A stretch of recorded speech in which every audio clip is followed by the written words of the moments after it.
সকালবেলা ঘুম থেকে উঠেই চলে এসেছি রান্নাঘরে। তো ঘুম থেকে উঠে প্রথমে নিজেকে একটু সাজিয়ে গুছিয়ে নিয়েছি।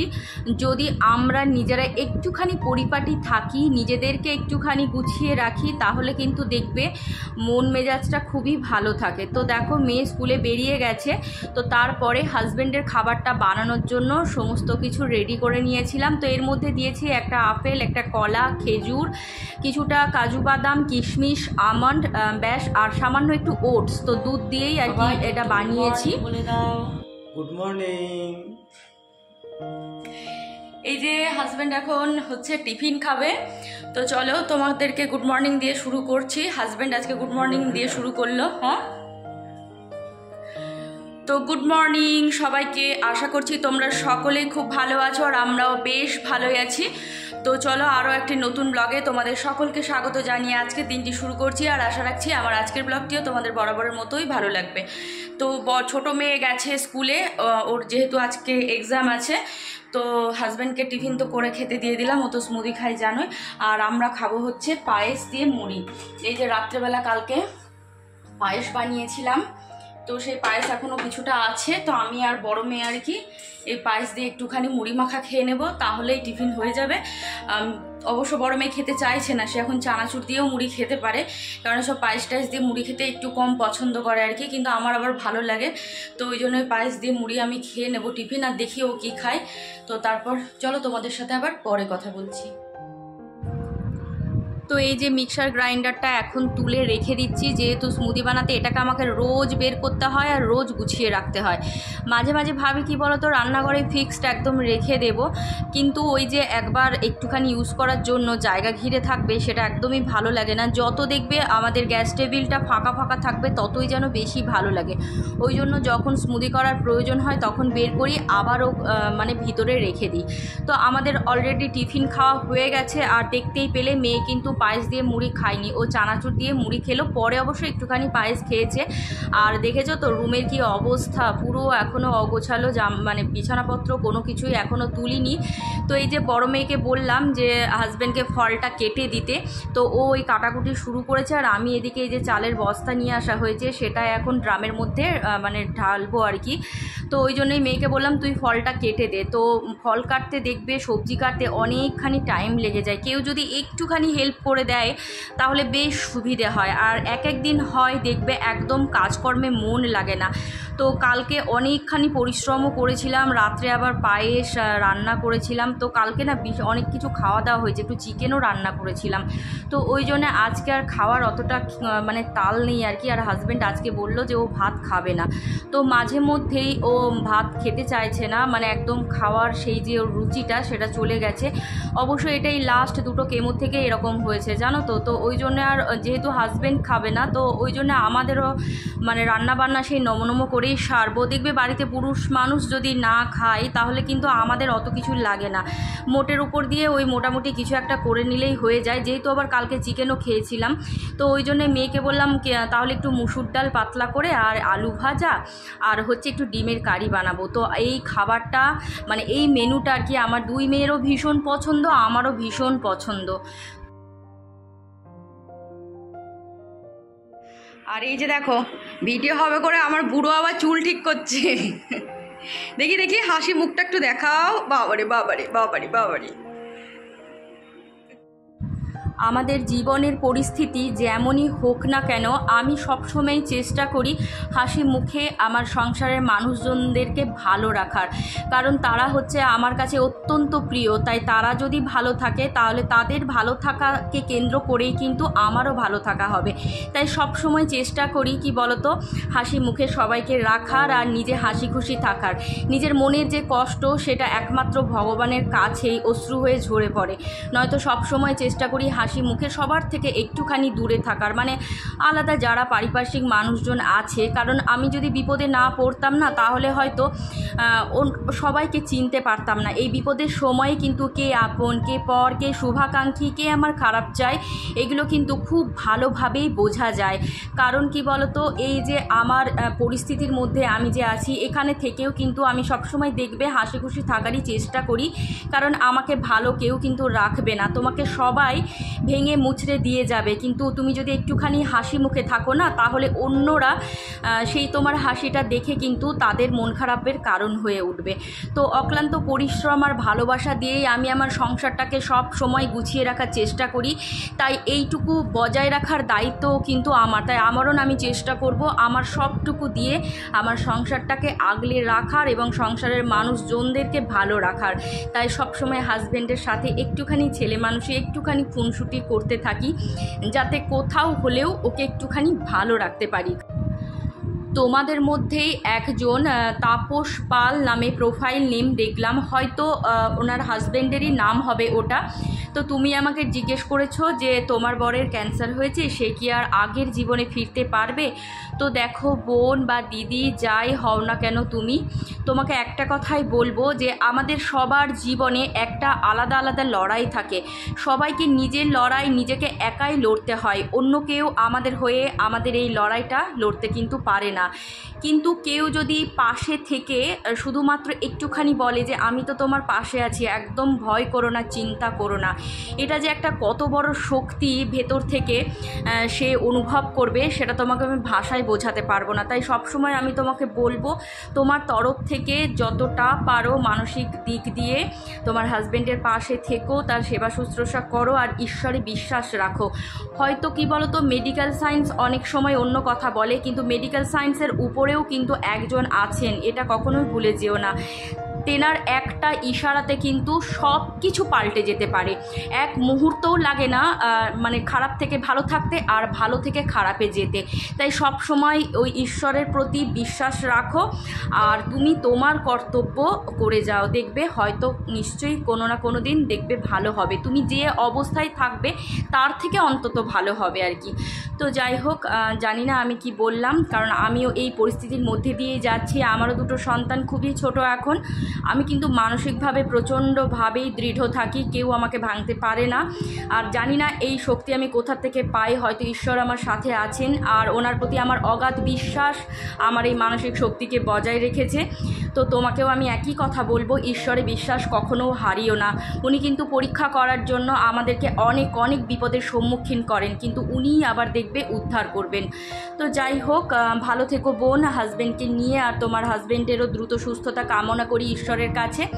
তো তোমাদের মধ্যে আরও একজন আমার ওয়ার্ড্রপ কী করে আমি গুছিয়ে রাখি সেটাই দেখতে চেয়েছিলে, তো যেহেতু ওয়ার্ড্রপটা গোছানোই ছিল তাই একটুখানি জাস্ট শেয়ার করে দিলাম। তো সব সময় চেষ্টা করি কি বলো তো, সংসারটাকে একদম গুছিয়ে পরিপাটি রাখার, আর শুধু সংসার গোছানো না, সবসময় আমি চেষ্টা করি মনটাকে গুছিয়ে রাখার। কারণ মন যদি চঞ্চল থাকে, অস্থির থাকে, তাহলে কোনো কাজই কিন্তু তুমি সাকসেসের সাথে করতে পারবে না, আর কোনো কাজে তোমার মনই লাগবে না, সে সংসারের কাজই হোক বা যাবতীয় অন্য কাজই হোক। তাই সন্তান মানুষ করা থেকে শুরু করে সংসার গোছানো থেকে শুরু করে সব কিছু যদি ভালোভাবে করতে চায়, তাহলে কিন্তু আমাদের মনটাকে একদম সজীব রাখতে হবে আর স্ট্রং থাকতে হবে। তোমার এই স্ট্রংনেসই কিন্তু আগামী দিনে সাকসেস এনে দেবে, যে কোনো ব্যাপারেই বলো তুমি। তো আজকে তোমাদের আগেই বললাম যে হাজব্যান্ড ভাত খাবে না, তো তার জন্য আজকে মাটন স্টুটা বানাবো। তো ফ্রিজ থেকে মাটনটা বের করে নর্মাল টেম্পারেচার হওয়ার জন্য ওয়েট করতে হবে, তো সেটাতে জল টল দিয়ে একদম রেডি করে রাখলাম। তো ততক্ষণে ঘরের কাজবাজগুলো সেরে নেব। আর রোজ দিন যদি আমি এই ফার্নিচারগুলো না মুছি তাহলে আমার পেটের ভাত হজম হবে না, জানো তো। তো আমাকে যদি একদিন খেতে না দিয়ে রেখে দাও তাও মানে ঠিক আছে, কিন্তু আমাকে যদি বলো যে ঘর পরিষ্কার করতে হবে না, ঘর গোছাগুছি করতে হবে না, তাহলে কিন্তু আমার ঘুমই হবে না। তো ওই জন্য দেখো এই যে ঘর মোছামুছি করতে চলে এসেছি। আমার মন খারাপ থাক, ভালো থাক, শরীর ঠিক থাক বা না থাক, এই ঘর গোছাগুছির কাজটা কিন্তু আমাকে করতেই হবে, কারণ ভীষণভাবেই আমি এই গুছিয়ে রাখতে পছন্দ করি এবং ভালোবাসি। যে কোনো কাজের প্রতি যদি ভালোবাসা থাকে আর রেসপেক্ট থাকে, তাহলে দেখবে সেই কাজ কিন্তু যতই পরিশ্রম হোক ততই কিন্তু সহজ হয়ে যায়, অত কষ্ট হয় না। আর এখানে দেখো যে ফুলের মানে আর্টিফিশিয়াল প্ল্যান্টটা ছিল, সেটা জানালা দিয়ে এত হাওয়া আসে, বারবার পড়ে যেত, জানো তো। তো ওই জন্য এই যে পুরো সেট আপটা এটা আমি ডাইনিংয়ে করে দিয়েছি, কারণ ডাইনিংয়ের ওই জায়গাটায় কোনো হাওয়া আসার ব্যাপার নেই, তো ওই জন্য আর কি এটা ডাইনিংয়ে করেছি। আর ওই গাছটা যেটা ডাইনিংয়ে ছিল সেটা বেডরুমে করে দিয়েছি। তো মাঝে মধ্যে একটুখানি চেঞ্জ করলে বেশ ভালোই লাগে। তো প্রথম কেমন যেন ভালো লাগছিল না, কারণ হচ্ছে চোখে দেখবে আগের অবস্থাতেই মানে চোখটা সেট হয়েছিল, তো ওই জন্য একটু আলাদা করলে আবার চোখটা যেন মানে অন্যরকম লাগছিল। তো যেহেতু আজকে পায়েস মুড়ি খেয়েছি, আর পায়েস মুড়ি খেয়ে তো সাথে সাথে দুধ চা খাওয়া যায় না, কিন্তু আমাকে দুধ চাটা খেতেই হবে। দুধ চা না খেলে আমি একদম কাজে এনার্জি পাচ্ছি না। তো ঘন্টাখানেকের ব্রেক দিয়ে আর কি এখন চলে এসেছি চা বানাতে। তো যাই হোক, আমার জন্য এক কাপ কড়া করে এখন দুধ চা বানাবো, তারপর চা খানি খেয়ে একদম ফুল অন এনার্জি নিয়ে বাকি সংসারের কাজগুলো সারবো। আর আজকে দেখতেই পাচ্ছ মানে হেলে দুলে কাজ করছি। যেদিনই রান্নার চাপ কম থাকে না, সেদিন আমি এরকম হেলে দুলে কাজ করি আর ভীষণ খুশি হই। আমাকে যদি একদিন রান্নার থেকে ছুটি দেওয়া যায় না, তা আমাকে শাড়ি গয়না দেওয়ার থেকেও আমি বেশি খুশি হব রান্নার থেকে ছুটি দিলে, এরকম ব্যাপার।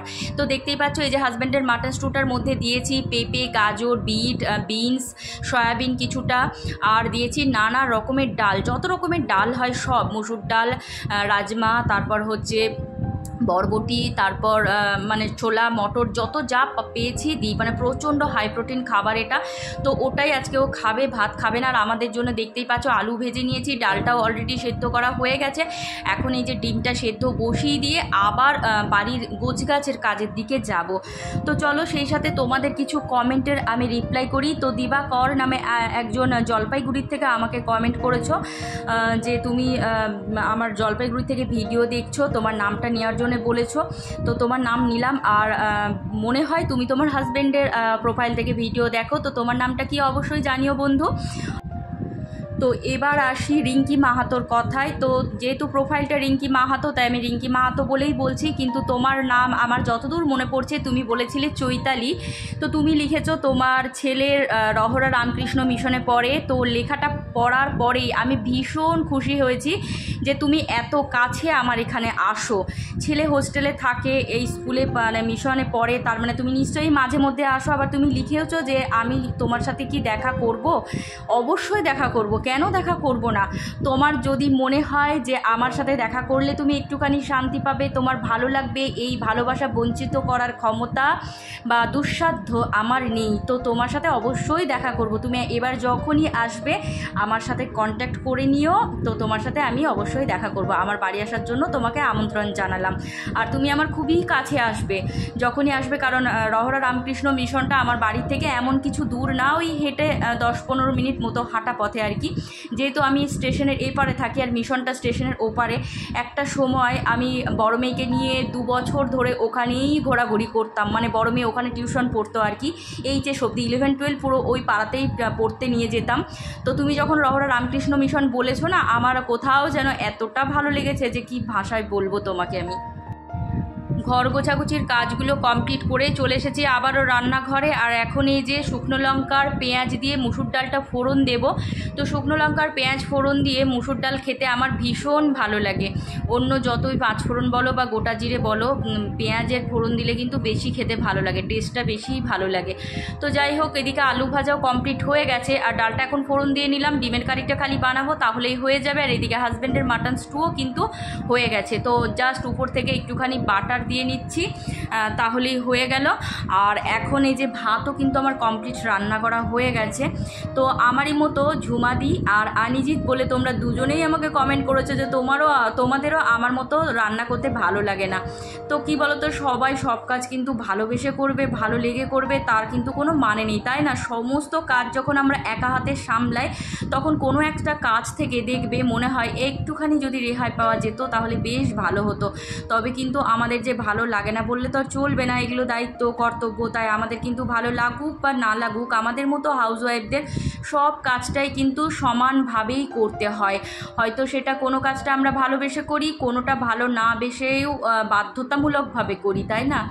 তো যাই হোক, এখন এই যে ডিমের কারিটা খালি বসাচ্ছি। আর এই দেখো মশলাপাতি একদম শেষ হয়ে গেছে, তাই সিলে বেটেই রান্না করছি। মিক্সিতে আবার পেস্ট করে রাখতে হবে। আদা টাদা সব ছাড়িয়ে রেডি করে রেখেছি, কিন্তু এখন যে মিক্সিতে পেস্ট করব সে সময়টা হচ্ছে না, তো শিলেই বেটে নিচ্ছি। তো এই ছোট্ট শিলটা ওই জন্য আমি এই গ্যাস টেবিলের উপরে কিন্তু বের করে রেখেছি। কোনো দিন হলো না হলো একটুখানি শিলে মশলা ঘষে নিয়ে রান্না করতে বেশ ভালোই লাগে, তো ওই জন্যই শিলটা বের করেছি। আগে কিন্তু আমার শিল টিল কিছুই আমি ইউজ করতাম না, জানো। তো যাই হোক, এই যে এখন একটুখানি একটুখানি আদা টাদা সব দিয়ে দিয়েছি কড়াইয়ে, ভালো করে একটু কষিয়ে নেব। তারপরে এই ধনে গুঁড়ো আর জিরে গুঁড়ো দিচ্ছি না, যেহেতু বেটে নিয়েছি। আর এই যে কাশ্মীরি লঙ্কার গুঁড়ো দিলাম, ব্যাস এবার ডিমটা দিয়ে দেবো, তাহলেই হয়ে যাবে। আর আমার মেয়েদের ডিম হচ্ছে সব থেকে প্রিয় খাবার, সে সেদ্ধ দাও, অমলেট করে দাও বা কারি করে দাও, যাই করে দাও না কেন, ডিম পেলে ওরা আর কিছু চায় না। তোমাদের মধ্যে অনেকেই নতুন বন্ধু হয়েছো আমার, তো তাদের নামগুলো হলো পাপড়ি পান্ডে, রাজন্য সাহা, নন্দিতা শর্মা, রূপা নস্কর, সবিতা মালাকার, প্রিয়া মজুমদার, সীমা মিত্র, অঙ্কনা লাইভ, জিনিয়া রয়, বিথিস blog, Supriyo Samanta, sunshine Susmita blog, Laboni blog live. তো তোমাদের সকলকে আমার পরিবারে অনেক অনেক ওয়েলকাম জানাচ্ছি, আর তোমাদের অসংখ্য ধন্যবাদ আমার পাশে থাকার জন্য। আর অলরেডি যারা এখনও আমাকে বন্ধু করনি, যদি তোমাদের আমার কিছু কথা বা কিছু ভিডিও ভালো লেগে থাকে তাহলে অবশ্যই চ্যানেলটিকে সাবস্ক্রাইব করে দিয়ে আমার পাশে থেকে আমাকে একটুখানি এগিয়ে নিয়ে যেতে সাহায্য করতে পারো। আর ভিডিওটির যদি কিছু অংশ ভালো লেগে থাকে তাহলে লাইক আর কমেন্টের মাধ্যমে অবশ্যই জানিও। কারণ কি বলতো, তোমাদের একটা কমেন্ট, একটা লাইক কিন্তু আমাকে অনেক বেশি ইন্সপায়ার করবে আরও নতুন নতুন ভিডিও বানানোর জন্য। তো দেখো, এই যে রান্নাবান্না এখন কমপ্লিট হয়ে গেছে, এই খালি রান্নাঘরটা ক্লিনিং করব আর ঘর দুয়ার ঝাড় দিয়ে মুছে নেব, ব্যাস তাহলেই কাজবাজ কমপ্লিট। তো যত কাজ আমাদের দেখবে সকালবেলা, এ বেলাটার দিকে, ও বেলা কিন্তু অনেকখানি রেস্ট থাকে, হালকার মধ্যেই থাকে, তবে কাজ কিন্তু সংসারে লেগেই থাকে। যদি বসে থাকো তাহলে কিন্তু সংসার অত বেশি পরিপাটি থাকবে না। সব সময় দেখবে কিছু না কিছু ছোট্ট ছোট্ট কাজগুলো ফেলে না রেখে সব সময় যদি আমরা একটু একটু করে কাজ করতে থাকি তাহলে দেখবে সংসার একদম পরিপাটি থাকবে।